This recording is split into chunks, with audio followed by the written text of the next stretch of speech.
მოგესალმებით, ხალბატონებო და ბატონებო, ძვირფასო სტუმრებო, ბატონო გენერალებო, ოფიცრებო. მივესალმები მედიის წარმომადგენლებს, პირველ რიგში მე მინდა ყველას მადლობა გადაგიხადოთ მობრძანებისთვის, თქვენი ინტერესისთვის და წარმოგიდგინოთ საქმიანობის ერთი წლის ანგარიში. გასული ერთი წლის მანძილზე ჩვენს მიერ განხორციელებული თავდაცვის პოლიტიკა დაეფუძნა იმ უმნიშვნელოვანეს ამოცანებს, როგორც არის ნატოსთან თავსებადობის გაზრდა და მასში საბოლოო ინტეგრაცია, ჩვენი ქვეყნის თავდაცვისუნარიანობის ამაღლება და სამხედრო მოსამსახურეებისთვის და მათი ოჯახის წევრებისთვის ღირსეული სოციალური პირობების შექმნა, ქართული სახელმწიფოს ეროვნული ამოცანა გახლავთ ჩვენი თავდაცვის ძალების აღშენებლობა და გაძლიერება, ეს არის ჩვენი საერთო მიზანი. ასევე მინდა აღნიშნო, რომ უნებრივია ჩვენ ყველას კარგად მოგვეხსენება თუ რაოდენ დიდი გამოწვევების წინაშე არის დღეს ჩვენი ქვეყანა. აქედან გამომდინარე, ჩვენ რა თქმა უნდა, ჩვენი პოლიტიკა უნდა დავაფუძნოთ და გავითვალისწინოთ ყველა ის საფრთხე და გამოწვევა, რომელიც ჩვენი ქვეყნის წინაშე არის. დასახულებ მიზნების მისაღწევად წელს ჩვენ გლობალური პანდემიის გამოწვევის მიუხედავად თავდაცვის ძალების რეფორმირების, მოდერნიზაციისა და სამხედროების ზრუნვის მიმართულებით ვიტყოდი, რომ განსაკუთრებულად მნიშვნელოვანი ნაბიჯები გადავდგით. სამხედროების დაფასებისა და მათი სოციალური პირობების გაუმჯობესების მიზნით 2020 წელი მათზე ზრუნვის წლად გამოვაცხადეთ და დავიწყეთ არსებული პრობლემების გრძელვადიანი გადაწყვეტა. დავიწყებ იმით, რომ ჯერ კიდევ შარშან სამხედრო მოსამსახურეთა სახელმწიფო უზრუნველყოფა წოდების მიხედვით გაიზარდა 100-დან 500 ლარამდე. ეს არის ის, რაც შევძელით იმ პერიოდისთვის არსებული ბიუჯეტის გათვალისწინებით. ჩვენი ქვეყნის წინაშე, რა თქმა უნდა, ჩვენი სამხედროების მრავალწლიანი სამსახური სათანადოდ უნდა იყოს დაფასებული. სწორედ ამ პათოსით და ამ მიზნით დავიწყეთ ახალი საბინაო პროექტი, რომლის ფარგლებში ცალკეული წოდებების სამხედრო მოსამსახურები შეძლებენ ბინის მიღება სამინისტროს 50%-იანი თანადაფინანსებით, თანამონაწილეობით. მოგესალმებით, რომ მახატას მთაზე აქტიურად მიმდინარეობს სამშენებლო სამუშაოები. დანარჩენ თანხაზე ვისაგებენ შიდა უპროცენტო განვადებით. ასევე გეტყვით, რომ ჩვენ მივიღეთ სწორი გადაწყვეტილება ჩვენი მოქალაქეებისთვის და ჩვენი სამხედრო პირებისთვის და დაახლოებით 5000-მდე მოქმედ ყოფილ სამხედროსა და სხვა კატეგორიის პირებს საკუთრებაში უკანონდებათ თავდაცვის სამინისტროს ბალანსზე არსებული ბინები, რაც არსებითად გაუმჯობესებს მათ სოციალურ პირობებს. ჩვენი სამხედროების წინაშე აღებული ვალდებულებების შესრულება, რომელი ხელისუფლების პირობებში არ უნდა იყოს ეს ვალდებულება აღებული, რა თქმა უნდა არის ჩვენი ვალდებულება. ამიტომ სრულად შევასრულებ ჩვენ 2007 წელს ჯერ კიდევ აღებულ ვალდებულებას 2000-ზე მეტი სამხედრო წინაშე, რომლის შესრულება შეგახსენეთ, რომ დაიწყო 2013 წელს. ჩვენი ჯარის უზრუნველყოფის თვალსაზრისით დავიწყეთ სრულად ახალი სტანდარტების დამკვიდრება. ძალიან მოკლედ კიდევ ერთხელ გავიხსენოთ, რომ თავდაცვის ძალების ისტორიაში პირველად ჯარი სრულად უზრუნველყოფილი არის უმაღლესი ხარისხის ნატო სტანდარტების ფეხსაცმლით, უნიფორმით, ზამთრის და ზაფხულის, რომელიც შეესაბამება ნატო სტანდარტებს.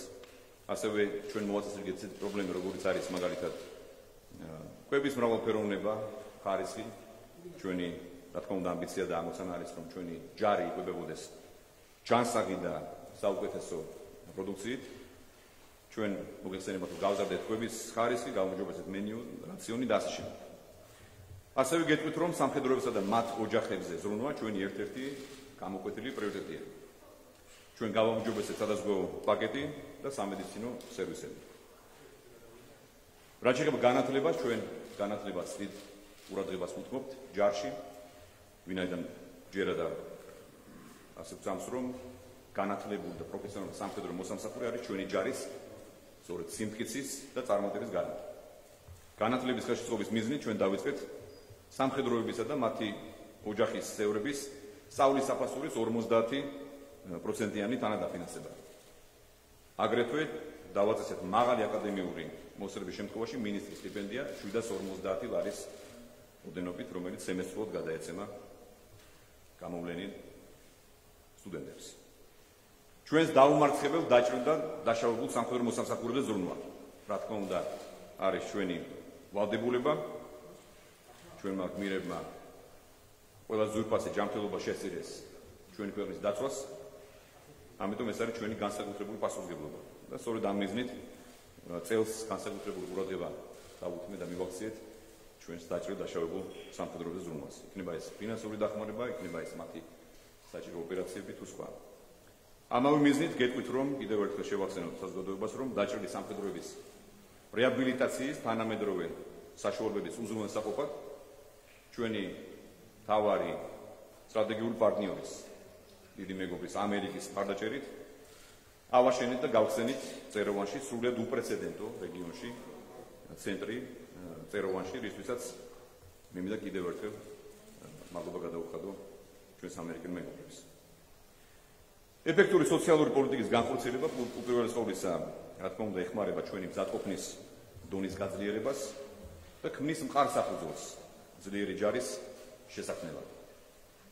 2020 წელს ჩვენი ქვეყნის თავდაცვის უნარიანობის ამაღლების მიზნით დაიგეგმა და განხორციელდა მნიშვნელოვანი ღონისძიებები.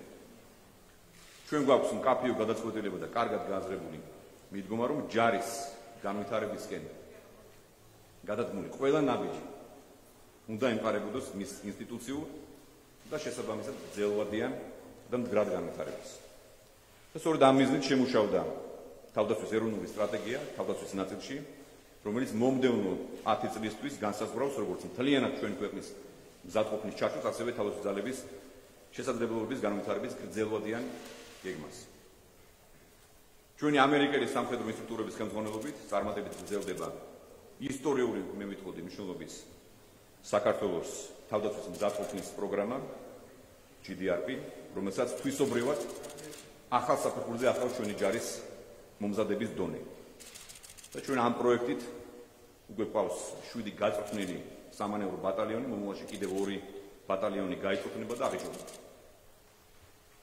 წარსული გამოცდილების გააზრებით ჩვენ მნიშვნელოვან ყურადღებას ვუთმობთ ჰაერსაწინააღმდეგო საშუალებების განვითარებას, მოგესალმებათ, რომ ფრანგული კონტრაქტის პარკებში თავდაცვის ძალებში უკვე განთავსდა ფრანგული წარმოების საჰაერო თვალთვალის რადარები, ასევე მობილური საკომანდო პუნქტი და მისტრალი 3 ტიპის რაკეტები თავისი საცეცხლე მანქანებით. აქტიურად გრძელდება ფრანგული კონტრაქტის მეორე ფაზის შესრულება, რომელიც უკვე 2021 წლის, ანუ მომავალი წლის ბოლოს დასრულდება. ასევე მომდევნო წლის 21 წლის ბოლოს დასრულდება სულ ახლახანს რამდენიმე თვისინ გაფორმებული კონტრაქტის ფარგლებში ჩვენს ებრაელ პარტნიორებთან, კომპანია რაფაელთან, ამავე კომპანიას მიერ წარმოებული ჰაერსაწინააღმდეგო სისტემების სრული განახლება და მოდერნიზება. ძლიერი თავდაცვის ძალები, რა თქმა უნდა, წარმოუდგენელია ძლიერი საავიაციო კომპონენტის გარეშე. სწორედ ამ მიზნით ჩვენ წელს დავიწყეთ საავიაციო პარკის აღდგენა, რეაბილიტაცია, მოდერნიზაციის პროცესი. ჩვენ ვაგრძელებთ, მეგობრებო, ნატოს სტანდარტების შეერღებაზე გადასვლის პოლიტიკას. ეს არის ჩვენი გრძელვადიანი გეგმის ნაწილი. ამის ერთ-ერთი ნათელი დადასტურება არის ქართულ ქვედანაყოფების აღჭურვა ამერიკული წარმოების M4 ტიპის შაშხანებით, ასევე თანამედროვე ტყვიამფრქვევებით, ბომბარდპორცნებით და სხვა საშუალებებით. ახალი სტანდარტების დანერგვა ნიშნავს ჩვენს გაცხადებულ პრინციპს ყველაფერი საუკეთესო ჯარს. და ამ მთავარი პრინციპის რეალობაში საქმე ქცევს. საბჭოთა დროის მოძველებული სპეცტექნიკის ჩანაცვლების ფარგლებში ჩვენ შევისყიდეთ კიდევ ერთხელ შეგახსენებთ, რომ 500-მდე სპეცტექნიკა, ეს არის გერმანული წარმოების MAN, იტალიური Iveco, ასევე ამერიკული კომპანია Ford-ის მიერ წარმოებული საშუალებები, მანქანები და სპეციალური ტექნიკის ტექნიკა. 2020 წელს ჩვენ ერთ-ერთ მიზნად ასევე დავისახეთ ჯარისკაცებისთვის თანამედროვე ნატო სტანდარტების ინფრასტრუქტურის შექმნა. კარგად მოგეხსენებათ, რომ ამ მიზნისთვის ჩვენ გასულ წელს წინა წლებთან შედარებით 4-ჯერ მეტი $100 მილიონი გამოვყავით და 250 ობიექტზე დიდ ნაწილზე უკვე ჩატარდა რეაბილიტაცია, ნაწილი მიმდინარეობს და ეს რა თქმა უნდა გაგრძელდება მომდევნო წლებშიც. ასევე გეტყვით, რომ თავდაცვის ძალების ინსტიტუციური წარმატებისთვის, რა თქმა უნდა, არსებითია რეზერვისა და მობილიზაციის თანამედროვე სისტემის ჩამოყალიბება. ძლიერი ჯარისთვის მნიშვნელოვანი არის ძლიერი რეზერვი, როდესაც 20 წელს უკვე არსებულ 4 ასეულს დაემატა კიდევ 4 ასეული და ჩვენ ამ ტემპს 2021 წელს ძალიან მოვუმატებთ და დავაჩქარებთ ამ პროცესს. თანამედროვე საფრთხეების გათვალისწინებით შეუძლებელია თავდაცვის სრულყოფილი უზრუნველყოფა ეფექტური კიბერუსაფრთხოების საშუალების გარეშე. მე მინდა კიდევ ერთხელ გითხრათ, რომ ჩვენ ერთ-ერთ სოფლიოში, ერთ-ერთ ყველაზე საუკეთესო კომპანიასთან, ამერიკულ კომპანიასთან, FireEye-სთან ბერძოთ გავაფორმეთ კონტრაქტი მრავალწლიანი თანამშრომლობის შესახებ. ასევე გეტყვით, რომ ჩვენ წელს გავხდით ნატოს მავნე პროგრამული უზრუნველყოფის შესახებ ინფორმაციის გაცვლის მრავალეროვნული, ასე ეწოდება, პლატფორმის მეორე არა ნატოს წევრი ქვეყანა. ასევე საერთაშორისო პარტნიორების ხარდაჭერით დაიგეგმა კიბერუსაფრთხოების თანამედროვე ცენტრის შექმნა. ჩვენ აქტიურად გვეხმარებიან ჩვენი ამერიკელი და ბრიტანელი მეგობრები აღნიშნულ საკითხში. აქტიურად მიმდინარეობს სადაზვერო შესაძლებლობების და ტექნოლოგიების დანერგვა და განვითარება ჯარში. ნატო საქართველოს თანამშრომლობის ფარგლებში გრძელდება მუშაობა ნატოს შტაბ-ბინასთან სადაზვერო ინფორმაციის გაცვლის უწყვეტობის უზრუნველყოფაზე, ასევე სადაზვერო საშუალებების განვითარების მიზნით მიმდინარეობს თანამედროვე ტექნიკით და აღჭურვილობით დაკომპლექტების პროცესი. ვიტყოდი, რომ მნიშვნელოვანი ნაბიჯები გადაიდგა წელს სავალდებულო სამხედრო სამსახურის მიმართულებით. ჩვენ პრაქტიკულად გვაქვს მზად პროექტი, რომელსაც წარუდგენთ პარლამენტს და მთავრობას. ასევე მინდა აღნიშნო კიდევ ერთი წარმატებული პროექტი, რომელიც წელს განვახორციელეთ, ხარჯების ეკონომიისა და სამხედროებისთვის უმაღლესი ხარისხის პროდუქციის მიწოდების მიზნით ჩვენ დავაფუძნეთ დელტა ტექსტილი, რომელიც თანამედროვე სამკერვალო დანადგარებით უზრუნველყოფს ჩვენი ჯარისთვის ყველა სახის სანიტექონების წარმოებას, ფორმების და ასე შემდეგ საშუალებების წარმოებას. თავდაცვის შესაძლებლობების გაძლიერებისთვის, რა თქმა უნდა, განსაკუთრებული მნიშვნელობა აქვს ადგილობრივი სამხედრო მრეწველობის განვითარებას. ეს ერთ-ერთი მთავარი გამოკვეთილი პრიორიტეტია და მე მინდა გითხრათ, რომ აი სწორედ წელს პირველად ქართული ჯარის ისტორიაში საქართველოში წარმოებული 40-მდე სამხედრო მანქანა გადაეცა ქართულ ჯარს. გარდა ამისა, მიმდინარეობს დელტას მიერ წარმოებული პროდუქციის ექსპორტიც, რაც კიდევ ერთხელ ადასტურებს ქართული სამხედრო მრეწველობის მაღალ ხარისხს, თუმცა რა თქმა უნდა, ეს პროცესი კიდევ უნდა გააქტიურდეს და მასშტაბი გაიზარდოს. ეროვნული თავდაცვის უზრუნველყოფის და თანამედროვე ნატოსთან თავსებათი ქმედითი თავდაცვის ძალების აღშენებების პროცესში ერთგულდა, რა თქმა უნდა, ძლიერ საერთაშორისო პარტნიორებს და ჩვენს მხარდამჭერებს მათ თანადგომას ბუნებრივია განსაკუთრებული მნიშვნელობა ენიჭება. ჩვენი ქვეყანა, როგორც ევროპული ღირებულებების ერთგული საზოგადოება, მიესწრაფვის ჩვენი გაცხადებული მიზნის მისაღწევად, კერძოდ ევროატლანტიკური სივრცის წევრობისკენ, ჩვენ სამხედროებს თავიანთი პროფესიონალიზმით და თავგანწირვით დიდი წვლილი შეაქვთ სწორედ სამშვიდობო ოპერაციებში. იქნება ეს ავღანეთი, ნატოს მტკიცე მხარდაჭერის მისია თუ ევროკავშირის მისიები ცენტრალურ აფრიკის რესპუბლიკასა და მალიში. მე მინდა აქვე კიდევ ერთხელ მადლობა გადავუხადო ჩვენს ჯარისკაცებს საერთაშორისო უსაფრთხოების უზრუნველყოფაში შეტანილი განსაკუთრებული კონტრიბუციისთვის და მათი თავდადებისთვის. ნატოსთან ურთიერთობას რაც შეეხება, მოგეხსენებათ, რომ ჩვენი პოლიტიკა ეკუთვნება პრინციპს მეტი ნატო საქართველოსთან, მეტი საქართველო ნატოში. ამ კუთხით ჩვენ ყოველდღიურად ვაძლიერებთ ჩვენს პრაქტიკულ თანამშრომლობას ნატოსთან. წარმატებით მიმდინარეობს ნატო საქართველოს არსებითი პაკეტის შესრულება. მოგეხსენებათ, რომ წელს განახლდა აღნიშნული პაკეტი და უფრო გაფართოვდა ის საშუალებები, რომელიც კიდევ უფრო დაგვეხმარება ნატოსთან თავსებადობის ამაღლებაში. განსაკუთრებით აღსანიშნავია ნატო საქართველოს წვრთნისა და შეფასების ერთობლივი ცენტრი, რომელმაც გააფორმა სულ ახალ თანამშრომლობის ხელშეკრულება ნატოს გაერთიანებული ძალების სასწავლო ცენტრთან და ჩამოყალიბდა ნატოსთან აფილირებულ ცენტრად. ეს კიდევ ერთი დასტური იმისა, თუ როგორ წარმატებით იმართება აღნიშნული ცენტრი ჩვენი ქართული სამხედროების მიერ. საერთაშორისო სწავლებების მზარდი დინამიკა და მასშტაბები, მინდა ოდესით თქვით მოგახსენოთ ამის თაობაზე, ნატოს წევრი ქვეყნებისა და განსაკუთრებით ამერიკის ჩართულობით კიდევ ერთხელ ადასტურებს ჩვენი ქვეყნის მიმართ გაზრდილ მხარდაჭერას და მუდმივ რეჟიმში პრაქტიკულად ჩვენი ჯარის გაძლიერებას, უფრო მეტი თავსებადობას. 2020 წელს COVID პანდემიის მიუხედავად, მოგესალმებათ, ჩვენ წარმატებით ჩავატარეთ მრავალეროვნული სწავლებები და დასრულდა სწავლება ღირსეული პარტნიორი 2020. ნატოსთან თანამშრომლობის პარალელურად, რა თქმა უნდა, ჩვენ მნიშვნელობას ვანიჭებთ ნატოს წევრ და პარტნიორ ქვეყნებთან ორფრივ ურთიერთობასაც, განსაკუთრებით ჩვენს მთავარ სტრატეგიულ პარტნიორთან ამერიკასთან, რომელიც საყოველთაო შეფასებით ჩვენი მათ შორის ამერიკელი კოლეგების შეფასებით არასოდეს ყოფილა ასეთ მაღალ ნიშნულზე. ჩვენ გავაფორმეთ აქტიურად ვასრულებთ სამწლიანი სტრატეგიული თანამშრომლობის ჩართული შეყოლებით განსაზღვრულ ამოცანებდა ვალდებულებებს. ბოლოს მოგესალმება ჩემი ვიზიტის დროს გაფორმდა განახლდა სამწლიანი ხელშეკრულება.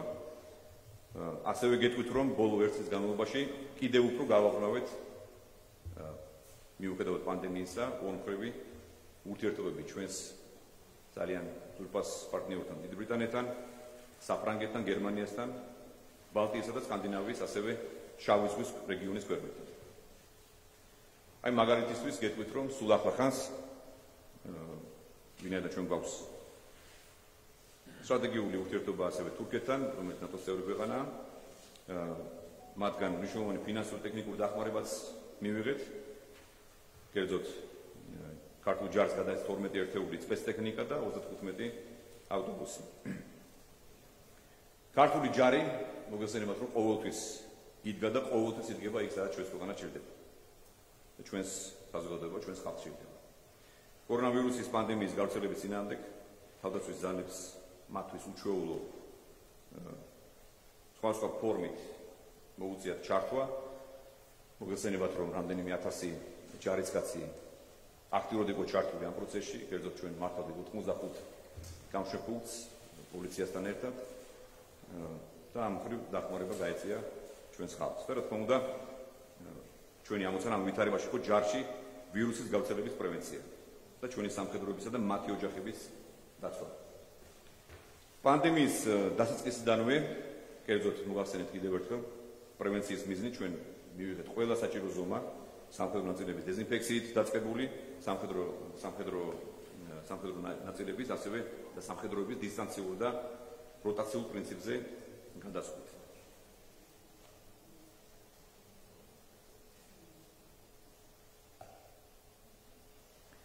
რაც შეეხება შესაბამის სამედიცინო სტრუქტურებს, მაგალითად, საერთაშორისო სტანდარტების გორის სამხედრო ჰოსპიტალი პანდემიის გავრცელების პირველივე დღეებიდან აქტიურად იყო ჩართული პაციენტების კურნალობის პროცესში. ჩვენ ასევე გავაძლიერეთ მნიშვნელოვანი თავდაცვალების სამედიცინო საშუალებები, კერძოდ შევიძინეთ 24 ერთეული მაღალი განმავლობის სასწრაფო სამედიცინო მანქანები, ასევე სარდლობებში შევქმნით შესაბამისად აღჭურვილი ლაბორატორიები და გავაუმჯობესეთ მატერიალური ტექნიკური ბაზა. მთლიანი სამთავრობო ძალისხმევის ეფექტიანობის გაზრდის მიზნით ჩვენი ჯარისკაცები სამხედრო ექიმები ასევე მნიშვნელოვან მხარდაჭერას მხარდამჭერ ფუნქციას ასრულებდნენ და ასრულებენ ახლაც სახელმწიფო და სხვა შესაბამისი სტრუქტურების ეპიდსაწინააღმდეგო ღონისძიებებში. კორონავირუსის წინააღმდეგ ბრძოლა ცხადია გრძელდება, ჩვენი გატარებული გვაქვს მნიშვნელოვანი ზომები. უახლოეს თვეებში COVID ვირუსის პანდემიის მარცხვა და პრევენციის მიზნით კიდევ უფრო, ასე ვთქვათ, გავამკაცრებთ ამ ზომებს.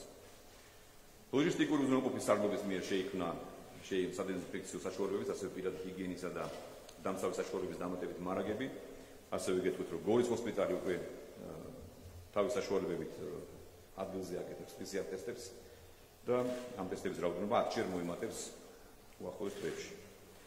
დარწმუნებული ვარ, რომ ჩვენი ქვეყანა სულ მალე გასაუბრად გამოფხიზდება ამ გამოწვევას. რაც შეეხება ჩვენს სამომავლო გეგმებს 2021 წლისთვის, იმის საზოგადოებას განვმარტო, რომ ჩვენ შევიმუშავეთ თავდაცვალების ჯერ ყოფილმა მეთაურმა დაიწყო ბატონმა ჩაჩებაიამ და ახლა გენერალი მათიაშვილის ხელმძღვანელობით შტაბი მუშაობს 10 წლიანი განვითარების გეგმაზე, რომელიც პრაქტიკულად დასრულებულია, რომელიც ასე ვთქვათ, ფარგლებში ჩვენ გვქონდა ინტენსიური მუშაობა თანამშრომლობა ჩვენს ამერიკელ და უცხოელ ექსპერტებთან, სპეციალისტებთან, მრჩევლებთან. ამ გეგმის და მხედვის ფარგლებში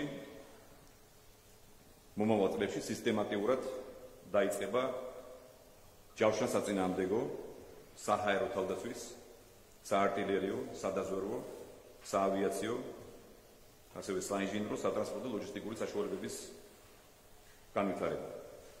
ამ სისტემური და მე ვიტყოდი ამბიციური გეგმის მნიშვნელოვანი ნაწილი იწყება სწორედ 2021 წელს. ჩვენ განსაკუთრებით დიდ ყურადღებას დავუთმობთ ჰაერსაწინააღმდეგო საშუალებების განვითარებას.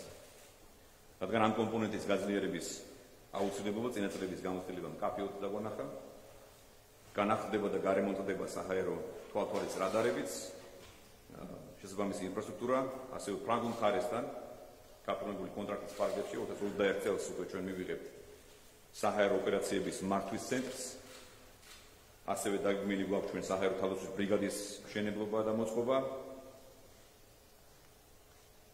რაც შეეხება არტილერიის მიმართულებით გადასადგმელ ნაბიჯებს, ეს იქნება ერთ-ერთი გამოკვეთილი პრიორიტეტი და მიმართულება, კერძოდ ცეცხლის ეფექტურობის ხარისხის გასაზრდელად, კონკრეტულად რომ ვთქვათ, დაგეგმილი არის საარტილერიო ქვედანაყოფების ცეცხლის მართვის სისტემებით აღჭურვა.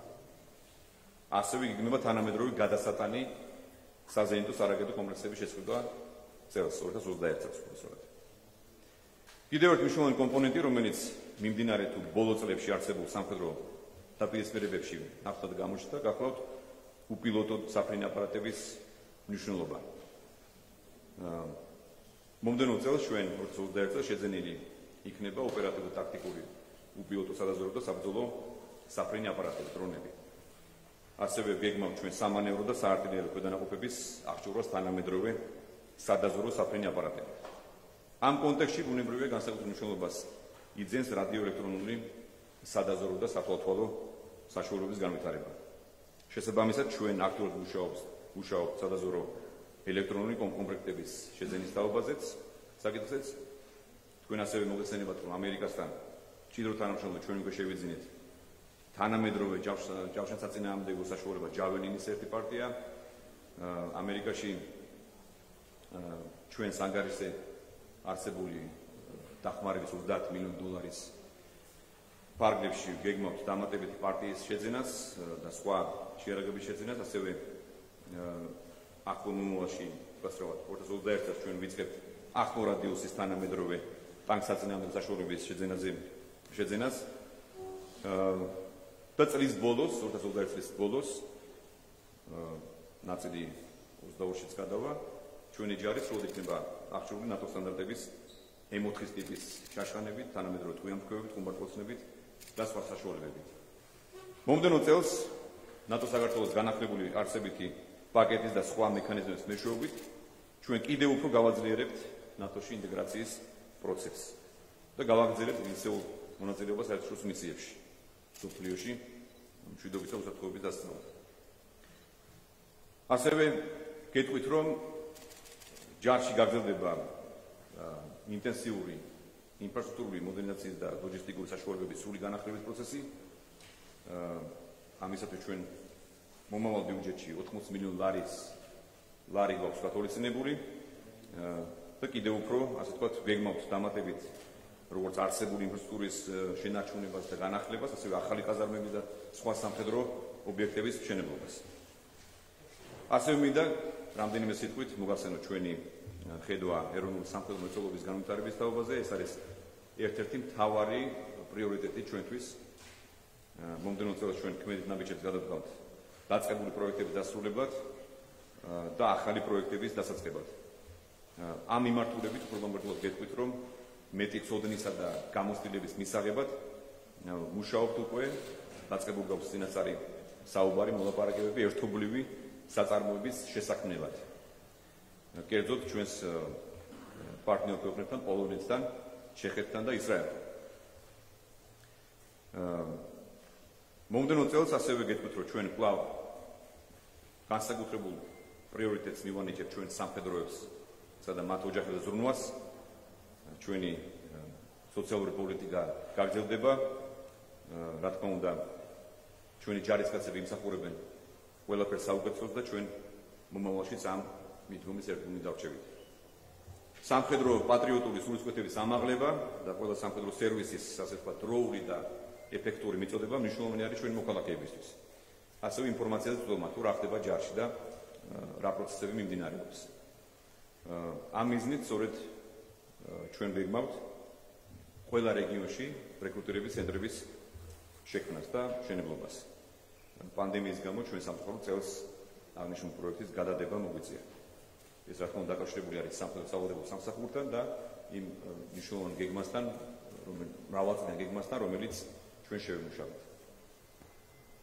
შედეგად ჩვენ გვჯერა, მეგობრებო, რომ ჩვენს მიერ თავდაცვის ძალების რეფორმირების და მოდერნიზაციის შემუშავებული ეს გეგმა წარმატებული განხორციელების შემდეგ კიდევ უფრო დაგვაახლოვებს ჩვენ ნატოში გაწევრიანების დიდ მიზანთან, უფრო მეტად თავსებადი გახდება ჩვენი ჯარი, უფრო გაძლიერდება ჩვენი თავდაცვის ძალები და მივიღებთ ჩვენ უკეთ აღჭურვილ, გაწვრთნილ და მოტივირებულ ჯარს, რომელიც რა თქმა უნდა ჩვენი ქვეყნის თავისუფლების და სუვერენიტეტის დაცვას უფრო ეფექტურად შეძლებს.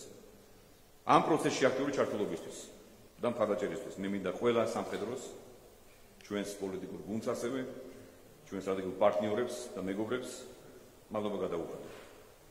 მე აქვე მინდა ვისაგებო შემთხვევით და ჩემს გუნდს, ჩვენს დიდ ოჯახს, სამინისტროს თითოეულ წევრს თქვენ მეგობრებო, მადლობა გადაგიხადოთ თქვენი თავდადებისთვის, თქვენი აქტიური ჩართულობისთვის, ბატონო გენერალო, ჩემს მოადგილეებს მიმართა ყველას, გენერალებო, ოფიცრებო, ჩვენ წელს რა თქმა უნდა მნიშვნელოვანი საქმეები გავაკეთეთ, მაგრამ გვაქვს კიდევ უფრო ამბიციური გეგმები, შესასრულებელი და რა თქმა უნდა ჩვენი ერთიანი ძალისხმევით, ასე როგორც ვართ ახლა ერთი ოჯახად წარმოდგენილი და გავაგრძელოთ მუშაობა. ჩვენი ერთიანი ძალისხმევით, რა თქმა უნდა ასეთი აქტიური მუშაობით ჩვენს ჯარს გავხდით კიდევ უფრო ძლიერს და რა თქმა უნდა ჩვენი ჯარი, ჩვენი ჯარისკაცები იმსახურებენ ყველაფერს საუკეთესოს და ჩვენ ამ პრინციპს კიდევ უფრო აქტიურად დავიცავთ და ამის ერთგული დავჭერთ. კიდევ ერთხელ მადლობა მედიას მობრძანებისთვის და მადლობა კიდევ ერთხელ თქვენ. მადლობა.